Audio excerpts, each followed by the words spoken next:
So if you want to ease back into your school year, one of the best ways to do that is something called like a soft start. You know, like some businesses, they'll have like a soft grand opening and they'll test it out first for a couple of weeks before the big grand opening. Well, that's pretty much what you do with your homeschooling if you do a soft start. And so basically there are two ways that you could do a soft start. And y'all, when I tell you, this really saved my life when we started doing this at the beginning of every year. Well, the first way to do it is the first week, you just pick like one or two things that you're gonna do this school year and you start just those things, okay? And then the next week, you add in one or two more things. And then the third week, you add in one or two more things. So by the time you get to the fourth week, you have introduced and started everything that you had planned that you wanted to do that year.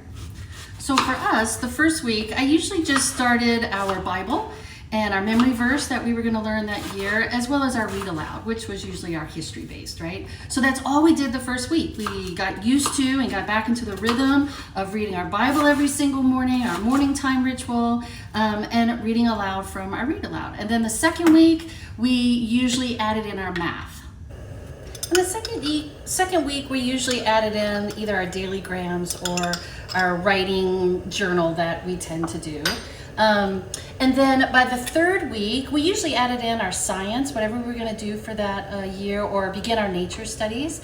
And then by the fourth week, whatever I still wanted to do that year with them, or any classes that they might be taking or whatever, that's when we added in the fourth week. And so the reason why this is so helpful is because little by little, you can try things out and you can kind of start to troubleshoot, right? And you start thinking, oh, I thought we were going to have way more time to do this activity or this curriculum or whatever, and you realize, no, you need less time or more time.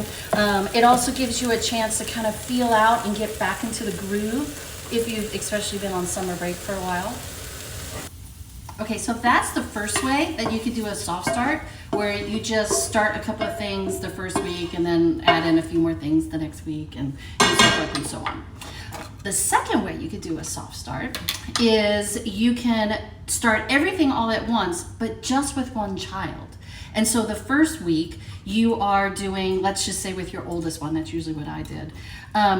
We would start everything we were gonna do with my oldest one, and she had all week to get used to all the new stuff we were doing, to get back into the groove of things. And then the second week was when I would start with my next child. And then the second week, my second child would start doing all of his work. And so that way, I only had two of them doing stuff. And then if you have more than two kids, then the third week, then the next child, you then add in them and all the things that they're going to be doing that year. When you do a soft start this way, it gives your other kids a chance to have like some extra time for their summer, because not everybody's starting at the same time. And it also gives your toddler, if you have one, a chance to get used to everybody being busy, but it's a little at a time, okay?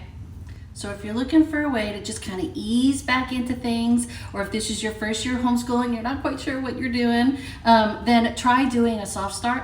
It really will save some time and you'll have a whole lot of fun doing it.